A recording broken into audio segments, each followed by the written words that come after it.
Esta semana, la semana pasada, salió el informe de la comisión investigadora del caso Enjoy con una dura condena a la actitud de la superintendenta de casinos por, en pocas palabras, faltar flagrantemente a sus funciones fiscalizadoras y por otorgarle beneficios a la administradora de los casinos que se adjudicó Enjoy S.A. en 2018.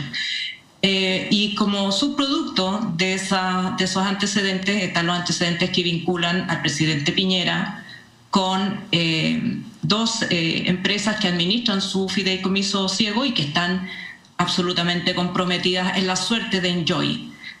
También, como parte de esos antecedentes, el 28 de enero, un día antes de que Enjoy tuviera que pagar las boletas de garantía por las promesas que no había cumplido, el presidente dictó un decreto, el decreto 77, que en el fondo le perdona la vida a Enjoy, le extiende el plazo para entregar estas obras, y si no hubiera dictado ese decreto, la firma se hubiera tenido que ir a la quiebra inmediatamente. Entonces, ese decreto está escrito solo para esa empresa. Y yo creo que esas son las cosas que enojan a la ciudadanía. Tal como tú mencionabas, Mónica, están ejecutándose las recuperaciones de los bonos mal entregados, pero por otro lado, para empresas donde además las autoridades tienen intereses, se les dan todas las facilidades e incluso se les perdona el incumplimiento de la ley. Yo creo que eso tiene que terminar para que también no tengamos estos símbolos que nos dividen, donde nos ponen un monumento desde arriba hacia abajo que representa algo para alguien, pero no para todos. Bueno, yo quisiera, a propósito de eso, Alejandra, recordar una información que conocimos esta semana, de que la entregó el que fue el secretario de la reforma de Carabineros durante el Ministerio del Interior de Víctor Pérez, de este gobierno, que este gobierno ha pedido al Banco Interamericano de Desarrollo, BID, $48 millones para hacer la reforma, ejecutar la reforma de Carabineros en Chile. Es decir, ha pedido, y según este propio secretario de la reforma, dice que la ley de presupuesto de 2021 solo se va a ejecutar el 10%. Son $48 millones que se piden exclusivamente para esto.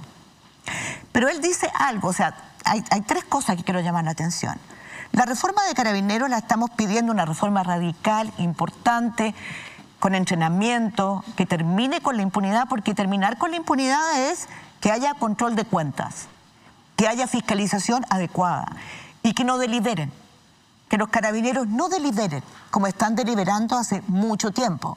Sin ir más lejos, quiero recordar, es aquel capítulo asqueroso en donde el jefe de inteligencia de ese entonces, del 2018, Gonzalo Blue, citó una conferencia de prensa de la Escuela de Carabineros a la prensa para decir que toda la investigación y todo lo que se ha dicho de Operación Huracán era falso. No aceptó pregunta y se fue. E increpó al gobierno. El gobierno de la época no hizo nada, no le llamó la atención, y hoy día todos sabemos lo que fue la Operación Huracán, ¿no? Pero sobre lo que tú dices de los montos, uno quisiera esa reforma lo más rápido posible. Yo creo que no solo la queremos, la necesitamos, la necesita el país, la necesita quienes ven cómo aumenta la delincuencia, la necesitamos quienes vemos cómo los hechos de violencia quedan impunes, no hay capacidad de mantener el orden público ni de respetar el derecho de las personas a manifestarse.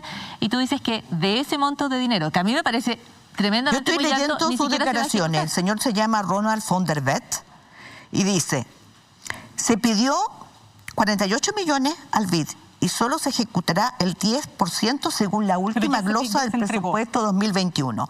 Entonces le preguntan, ¿pero por qué?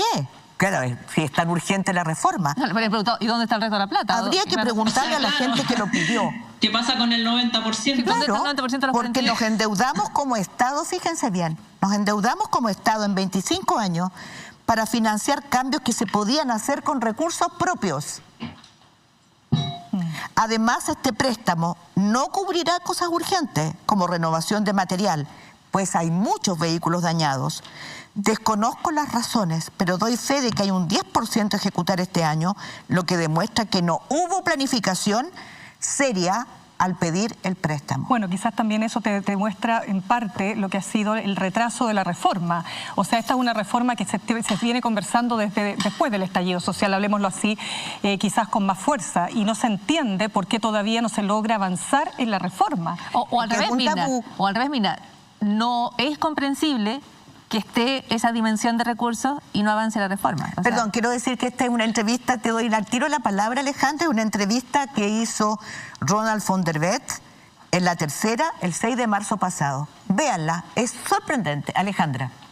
Sí, yo quería acompañar esa información con la conducta que sigue teniendo Carabineros. Hoy día, este fin de semana, hubo allanamientos masivos en Villa Francia, en San Bernardo, en Lo Hermida. Ahí nadie se hace responsable. ¿Quién toma esas decisiones? ¿Quién lo ordena? ¿Por qué lo ordena? Supuestamente son medidas destinadas a controlar la conducta sanitaria, pero es poco claro, dado el contingente policial que llegó a una escuelita en Villa Francia. Se llevaron a 26 jóvenes detenidos, y yo creo que la policía, bueno, hemos recibido aquí en este mismo programa los testimonios de Miguel Ángel Toledo, de Gerhard Schran, muy raro el apellido,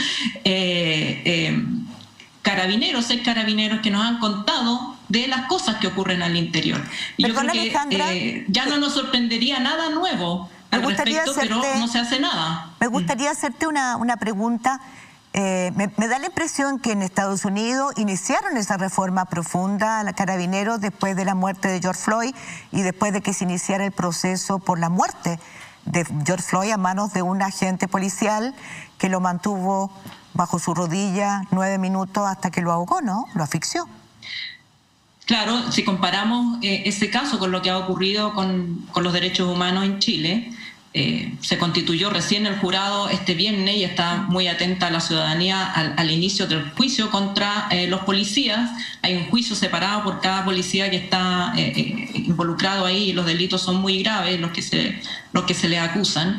Pero además la autoridad política tomó la decisión de refundar la policía de Minneapolis, y también se le pagó a la familia una indemnización por el daño moral de $25 millones.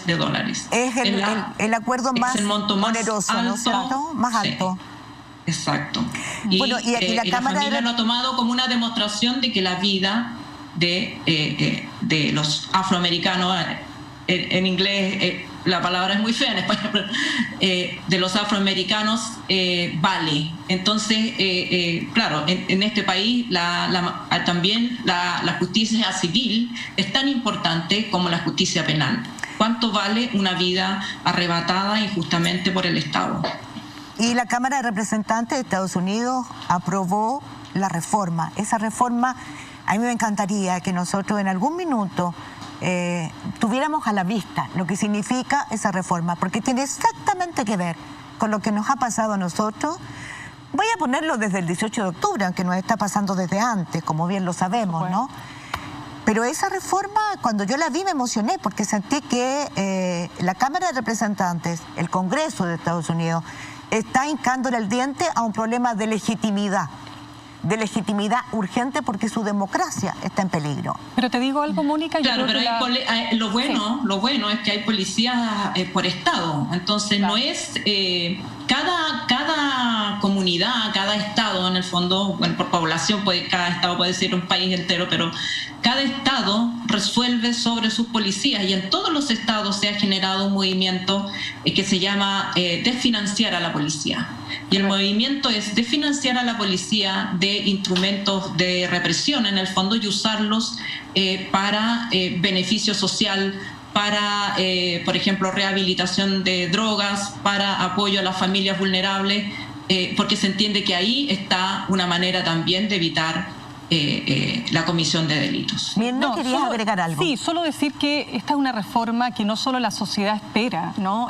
Más allá de todas las consideraciones políticas, de carácter administrativo, si ustedes quieren, ¿no?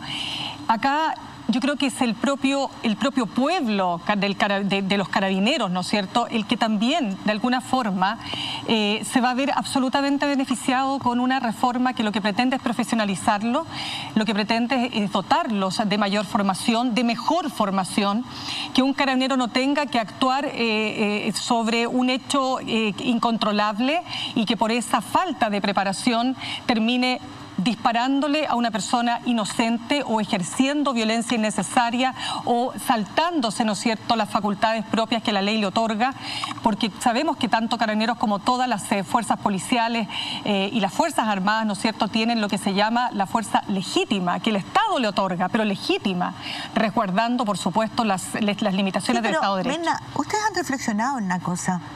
Nosotros estamos aumentando los homicidios, es algo que estábamos hablando antes. Chile ha aumentado los homicidios con armas de fuego y los homicidios peligrosos, los homicidios fuertes, en más de 30%.